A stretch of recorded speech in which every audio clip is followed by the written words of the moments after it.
cristãos nos Estados Unidos viviam uma experiência de grande despertar religioso.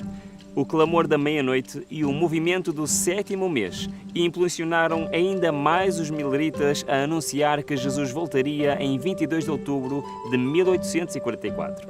O momento aguardado estava a chegar. Ao se esgotarem os últimos dias do tempo, os comerciantes fecharam seus estabelecimentos, mecânicos trancaram suas oficinas, empregados desistiram de seus empregos. Em reuniões campais, os mileritas confessavam suas faltas e uniam-se em oração.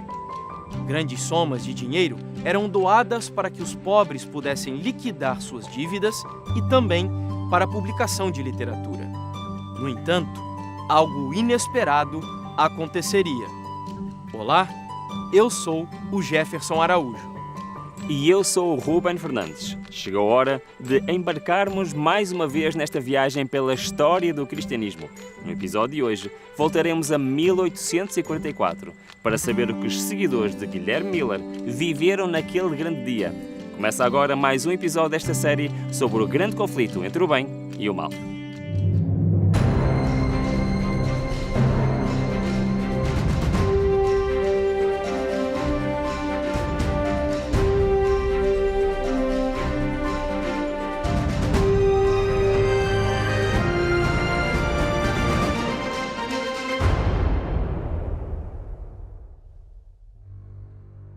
Você já passou por algum tipo de decepção em sua vida? Viktor Frankl, o conhecido psiquiatra austríaco, disse que se a vida tem sentido, também o sofrimento necessariamente o terá. Afinal de contas, o sofrimento faz parte da vida. As dificuldades estão de tal forma inseridas na realidade da vida que o próprio Deus, no relacionamento com os seus filhos, permite que ocorram situações adversas para que os seus propósitos sejam cumpridos. E qual é a relação desse tema com o episódio de hoje? Em 1844, os seguidores da mensagem de Guilherme Miller esperavam que, no dia 22 de outubro, os 2300 anos da profecia de Daniel 8 se encerrariam e Cristo voltaria à Terra para abençoar o seu povo. Influenciados pela crença popular da época, eles concluíram que a purificação do santuário, mencionada na profecia, representava a purificação da terra pelo fogo por ocasião da vinda de Cristo. Na visão deles, se tal evento não englobasse naquele momento toda a terra, envolveria pelo menos a purificação da terra de Canaã.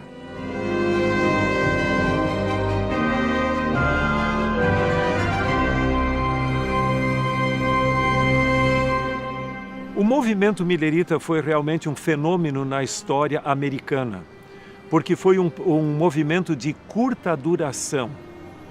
E ele era baseado em grande parte na pregação e nas publicações e nas assembleias gerais, ou seja, nas grandes reuniões. É lógico que no início eram em igrejas já disponíveis naquela época, as famosas reuniões campais. Essas reuniões campais foram de origem metodista, até que eles tinham essas reuniões, e os milleritas também realizaram, mas a construção da grande tenda foi muito importante porque ela conseguia abrigar cerca de 4.000 pessoas ali dentro. Então aquilo foi uma forma de integração, de unir o movimento. E a pessoa por trás de tudo isso é ninguém outro do que Josué Himes. Lembrando que Guilherme Miller foi o pregador do movimento millerita, mas o grande idealizador, o organizador por trás dos bastidores era Josué Himes. E aquilo foi uma grande conquista para eles porque podiam reunir grande número de pessoas e dava aquela questão de unidade. Isaías 46, del 9 al 11, menciona: Yo soy Dios y declaro el fin desde el principio. Lo que va a venir desde antes lo doy a conocer y escojo al ave y al hombre para que cumplan mis planes. Así que Dios escoge dentro del plan suyo en la historia para redimir al hombre, escoge a los individuos para que hagan su obra. Y Dios escogió a Guillermo Miller como escogió a Joshua Himes para que se encontraran y juntos se convirtiesen en esa mancuerna única para predicar a las grandes multitudes. A tal ponto que depois do desapontamento, alguns até chegaram ao ponto, alguns críticos da época evangélicos, com o povo e a tenda sendo arrebatados para o céu, assim dizendo, e o diabo segurando Josué Raimes, dizendo, não, você é meu aqui. E eles o colocaram ali por causa da influência que ele exerceu dentro do movimento. Mas aquilo foi um símbolo de expansão, de crescimento e de integração. Sabe que com base na população americana daquela época, que não eram tantos assim, o movimento millerita, nós não temos um número exato, mas ele chegou, os cálculos mais conservadores dizem que em torno de 50 a 100 mil adeptos formais, sem contar cerca de 1 milhão de céticos expectantes, como diz um autor. Então, foi um movimento que abalou na época, as pessoas podiam não se unir a esse movimento interdenominacional, mas as pessoas realmente, elas criam, olha, pode ser que alguma coisa venha a acontecer, porque não era só Guilherme Miller, mas haviam pastores de outras denominações que, embora pertencessem às suas igrejas de origem, pregavam a mensagem da segunda vinda. Em outras palavras, o movimento millerita foi um movimento ecumênico, interdenominacional, com uma só doutrina, a segunda vinda. Você podia pertencer à sua igreja de origem ali, se eles lhe tolerassem, e podia manter essa ênfase no reavivamento em relação com a segunda vinda de Cristo.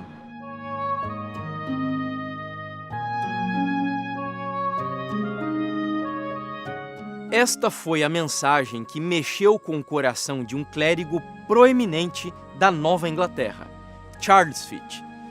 Nascido em 1804 em Hampton, Fitt tornou-se um dos pregadores milleritas mais conhecido e influente. Quando um dos líderes do movimento chamou a atenção dele para as conferências de Miller pela segunda vez, Fitt viu nos 2.300 dias uma mensagem poderosa e convincente sobre o retorno de Jesus.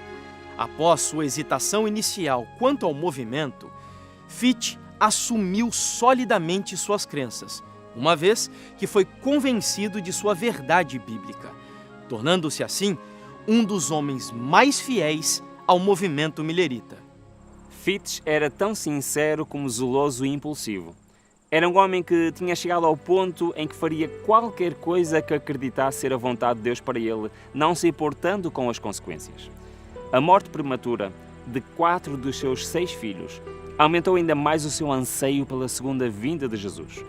Então ele lançou-se integralmente à sua proclamação.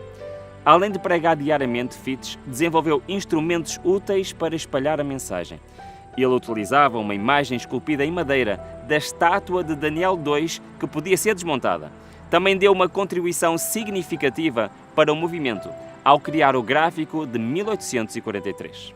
Cerca de um ano antes, em maio de 1842, Fitt e um colega ministro apresentaram o diagrama na sessão da Assembleia Geral de Boston. A imagem representava graficamente os principais símbolos proféticos de Daniel e Apocalipse. Indicava várias maneiras nas quais os cálculos resultavam no ano de 1843, como o tempo do segundo advento. O gráfico media aproximadamente 1 metro por 1,5 e podia ser pendurado como auxílio visual para uma apresentação no auditório ou em qualquer outro lugar em que houvesse um grupo reunido. De fato, o gráfico 1843, como ficou conhecido, foi bastante usado para atrair a curiosidade da multidão para a pregação da mensagem. A Assembleia acreditava, inclusive, que o diagrama de Fitt cumpriria uma profecia bíblica do livro de Abacuque, revelada há mais de 400 anos antes de Cristo, onde se poderia ler.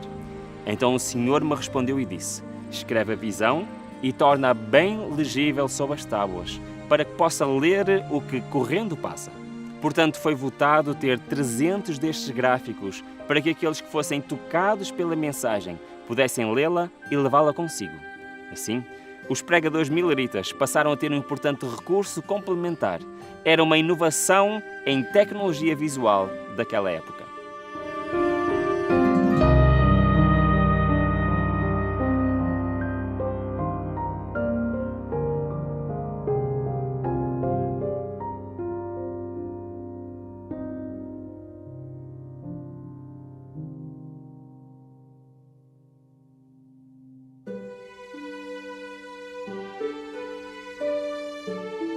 Faltando poucas semanas para 22 de outubro de 1844, viajando de volta para sua casa, Fitch parou em um compromisso aqui, em Buffalo, no estado de Nova York, nos últimos dias de setembro.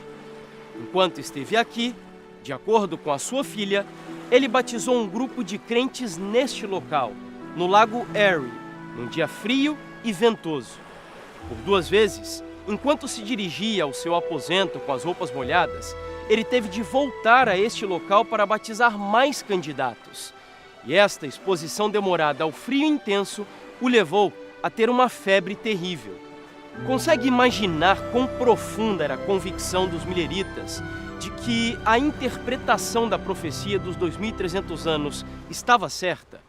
Eles não tinham dúvidas. Jesus voltaria no dia 22 de outubro.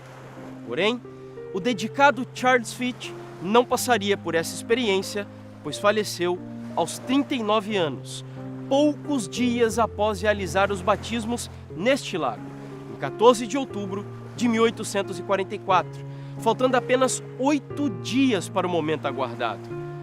Numa publicação millerita, o Midnight Cry relatou que sua viúva e filhos estão agora em Cleveland, aguardando confiantemente a vinda de nosso Senhor, para reunir os membros espalhados de sua família.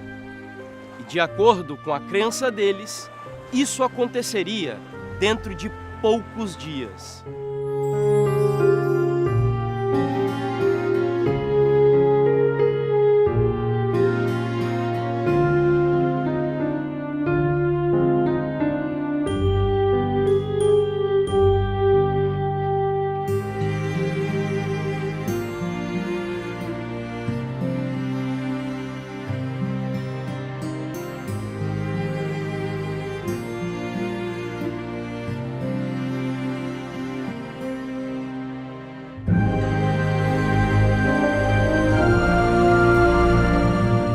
O grande momento aguardado estava prestes a chegar. As impressoras a vapor operaram dia e noite produzindo periódicos com a mensagem millerita. Centenas de milhares de exemplares foram publicados e distribuídos em várias regiões dos Estados Unidos. No dia 19 de outubro, as impressoras pararam de trabalhar. A grande tenda, utilizada muitas vezes para reunir grandes públicos, foi dobrada pela última vez. Os pregadores retornaram aos seus lares para aguardarem a volta de Jesus com os seus familiares. Joshua Himes veio para aqui, para Lowhampton, a fim de estar com Guilherme Miller. No campo, alguns agricultores abandonaram as suas plantações para demonstrarem a sua fé. Essa prática estendeu-se rapidamente pelo norte da Nova Inglaterra. Um pregador millerita abriu a sua loja no dia 21 de outubro, convidou a multidão para que levassem os chapéus, os guarda-chuvas e o que mais precisassem. O dono de uma padaria num local próximo desfez-se igualmente dos seus bens. Outro seguidor de Miller, que também acreditava que o mundo chegaria ao fim, perdoou todas as dívidas dos seus devedores e doou os seus bens, a chave de sua casa, e ficou com menos de $80. Há registros também de que, em Filadélfia, um alfaiate fechou a sua loja, de acordo com ele, em homenagem ao Rei dos Reis, que aparecerá no dia 22 de outubro.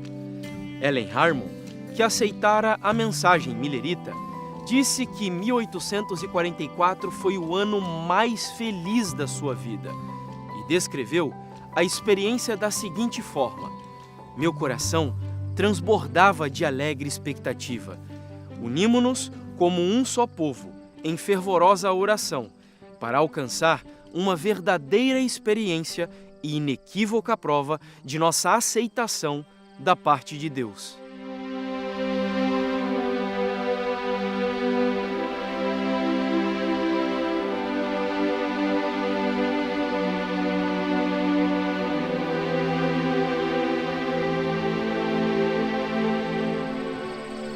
Chegou o grande dia, 22 de outubro de 1844. Ao raiar do dia, os mileritas estavam reunidos em grupos nos seus tabernáculos, igrejas, tendas ou casas particulares em alegres reuniões de oração e louvor. Aqui em Lowhampton, os amigos de Miller reuniram-se neste bosque ao lado da sua casa, aguardando o Senhor neste local que é hoje conhecido como as Rochas da Ascensão. Eles vigiaram o dia todo, uma vez que não sabiam a que horas Jesus voltaria. O sol ergueu-se no Oriente, comunicando luz e vida para todo o planeta. Mas o sol da justiça, Jesus Cristo, não apareceu. Então, cumprindo seu curso natural, o sol escondeu-se no Ocidente e as sombras, serena e friamente, começaram a cobrir a terra. As horas da noite passaram vagarosamente. O relógio assinalou meia-noite e os mileritas foram forçados a encarar o fato de que estavam errados. 22 de outubro havia terminado. Cristo não veio. Eles estavam devastados, inconsoláveis.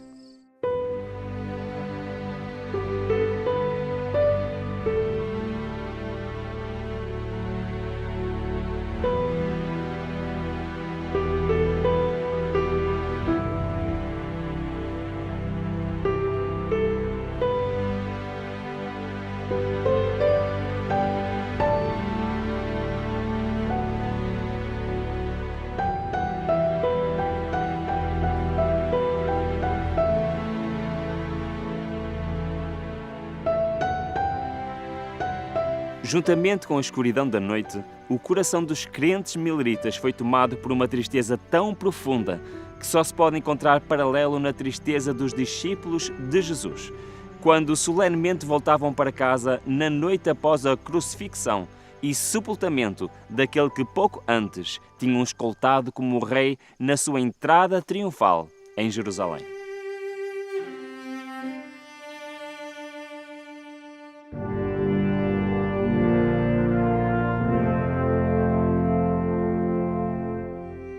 A mente dos discípulos estava influenciada pela ideia popular sobre o Messias como um príncipe terreno, que exaltaria Israel ao trono do domínio universal.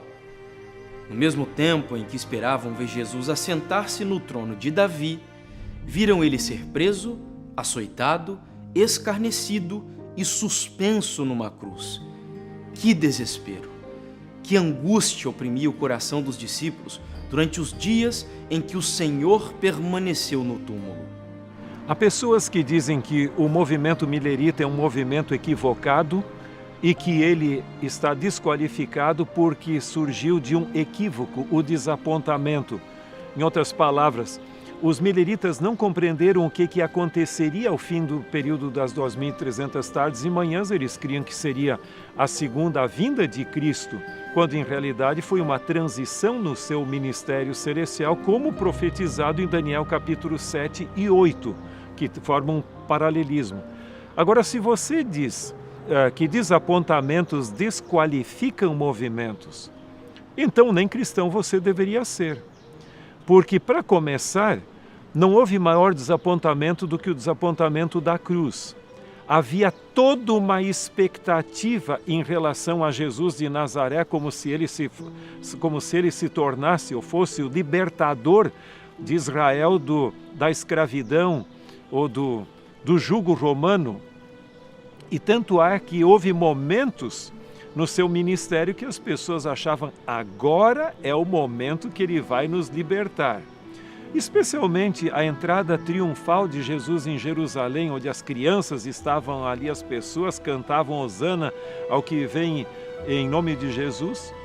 E de repente tudo muda o cenário, a tal ponto que no caminho de Emaús, quando Jesus acaba se encontrando com dois dos seus discípulos, eles até estavam dizendo, escuta, você é o único que, havendo estado em Jerusalém, não sabe o que aconteceu, que Jesus de Nazaré, que era varão poderoso, e nós esperávamos que ele nos libertasse, agora já é o terceiro dia e nada acontece. Mas lembrem-se de uma coisa, desapontamentos geram duas coisas. Em primeiro lugar, uma ruptura com a tradição e, em segundo lugar, um novo início. E isso fez toda a diferença. Eu li uma vez um artigo há muitos anos que dizia o seguinte: não fosse o desapontamento da cruz, onde os discípulos de Cristo não esperavam mais nada, acabou. Não teria liberado toda essa energia que, depois das boas notícias da ressurreição de Cristo e de sua ascensão, que liberou toda essa energia a tal ponto que ninguém podia calar os primeiros discípulos de Cristo. E eles abalaram Jerusalém e, como resultado, se tornou a maior seita do judaísmo do primeiro século. Agora, a mesma coisa, o que foi o benefício do desapontamento de 1844? Uma ruptura com a tradição, ou melhor dito, com a inércia da tradição dos credos das igrejas, e então as pessoas, depois daquilo, começaram a estudar a Bíblia para encontrar uma resposta ao desapontamento. E ao buscarem uma resposta para o desapontamento, eles encontraram respostas para muitas perguntas que eles nem haviam formulado. Isso gerou todo um novo início e uma redescoberta da verdade bíblica, em um sentido mais amplo.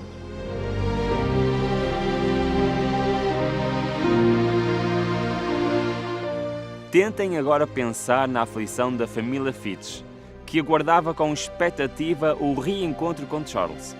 Quase podemos imaginar os seus 2 filhos ainda vivos a perguntar à Sra. Fitch: mãe, por que razão o papá não voltou hoje? Tiago White, seguidor da mensagem millerita, escreveu algum tempo depois: quando o irmão Himes visitou Portland, Maine, poucos dias após a passagem daquela data, e declarou que os irmãos deveriam preparar-se para outro duro inverno, os meus sentimentos foram quase incontroláveis. Deixei o local da reunião e chorei como uma criança. Apesar da decepção, os desígnios da misteriosa providência de Deus estavam sendo cumpridos, tanto por meio da frustração dos discípulos, como através do desapontamento millerita.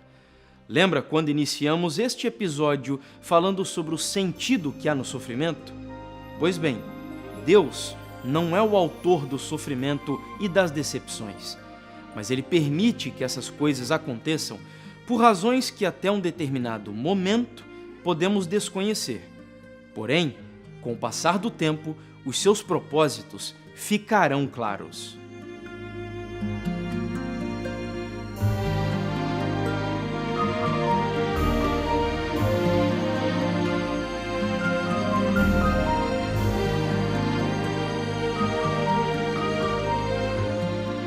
Em Apocalipse capítulo 10 fala de um livrinho que foi comido e que, no caso, ao paladar era doce como mel, mas depois amargo no estômago.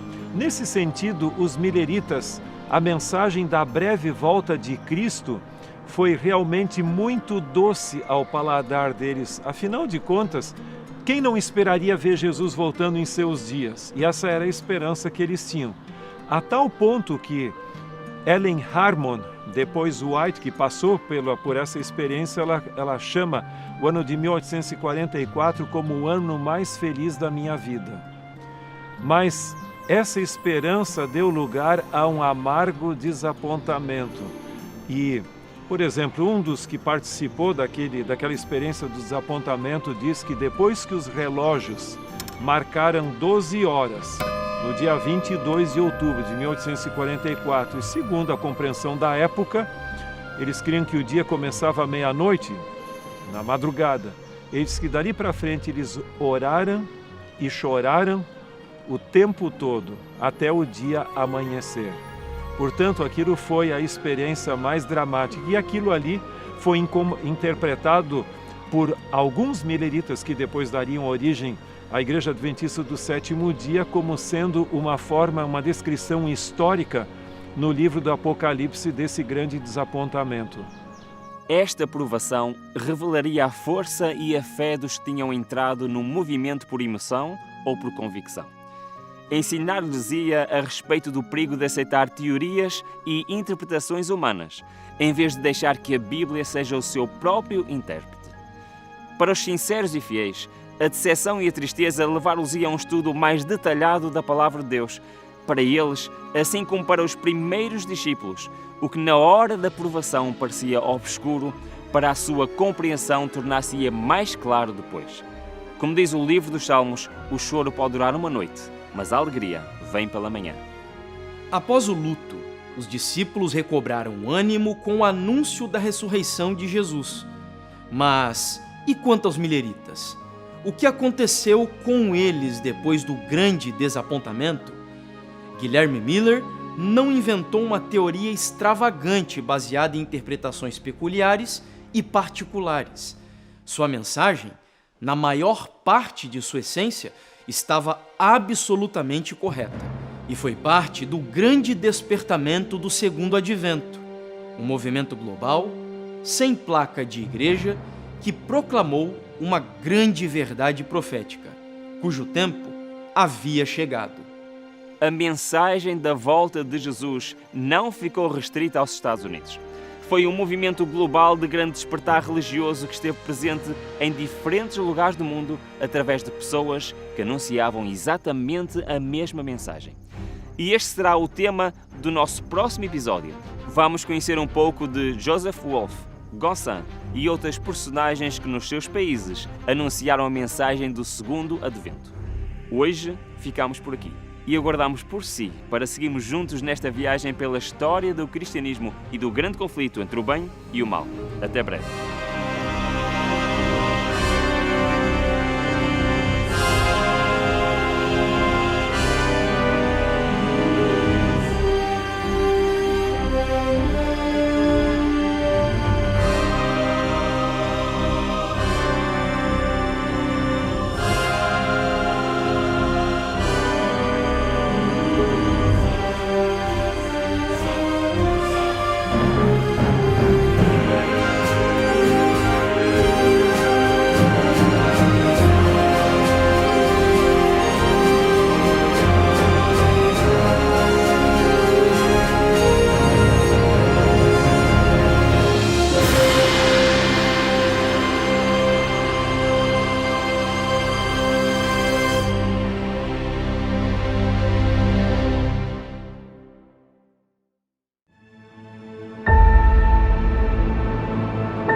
O Grande Conflito Série é uma produção original do Ministério Fé e Evidências em parceria com a TV Novo Tempo de Portugal.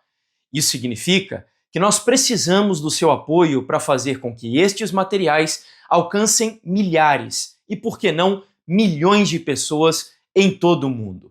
Para que isso aconteça, nós convidamos você a fazer a sua inscrição aqui no nosso canal do YouTube, deixar o seu like, porque isso faz com que a plataforma distribua os conteúdos para um número maior de pessoas. Além disso, não deixe também de acompanhar as nossas publicações em outras redes sociais. E Rubem, existe outra maneira de apoiar esse projeto? Sim, Jefferson, ainda existe mais uma maneira que nos podem ajudar: patrocinando este projeto. Para isso, basta clicarem no link que se encontra em cima ou então digitalizar o QR Code que está na imagem. Também na descrição vão encontrar todas as informações necessárias para nos ajudar, para patrocinar este projeto e permitir que possamos fazer mais conteúdo semelhante a este. Muito obrigado pela vossa ajuda.